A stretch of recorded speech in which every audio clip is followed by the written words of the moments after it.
ఆషాఢంలో గోరింటాకు ఎందుకు పెట్టుకుంటారో తెలుసా? ఆషాఢ మాసంలో వర్షాలు సమృద్ధిగా కురుస్తాయి. వాతావరణం చల్లబడిపోతుంది.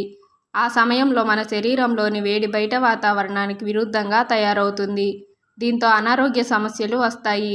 అయితే గోరింటాకుకు శరీరంలో వేడిని తగ్గించే శక్తి ఉంటుంది. అంతేకాకుండా గోరింటాకుకు రోగనిరోధక శక్తిని పెంచుతుంది. రక్త ప్రసరణను మెరుగుపరుస్తుంది. కొన్ని సాంప్రదాయాల ప్రకారం గోరింటాకు గర్భాశయ దోషాలను తొలగిస్తుందని, స్త్రీ ఆరోగ్యాన్ని కాపాడుతుందని నమ్ముతారు.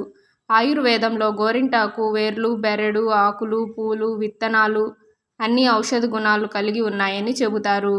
కొత్త పెళ్లి కూతుళ్లు తమ పుట్టింటికి చేరుకోవడం ఆనవాయితీ. ఆ సమయంలో తమ చేతులకు పండించుకునే గోరింట వారికి తమ సౌభాగ్యాన్ని గుర్తు చేస్తుంది. పుట్టింట ఉన్న మనసు మెట్టినింట ఉన్న భర్త ఆరోగ్యాన్ని కాంక్షిస్తుంది. అందుకే ఆషాఢంలో గోరింటాకు పెట్టుకోవాలని పెద్దలతో పాటు డాక్టర్లు కూడా చెప్తుంటారు.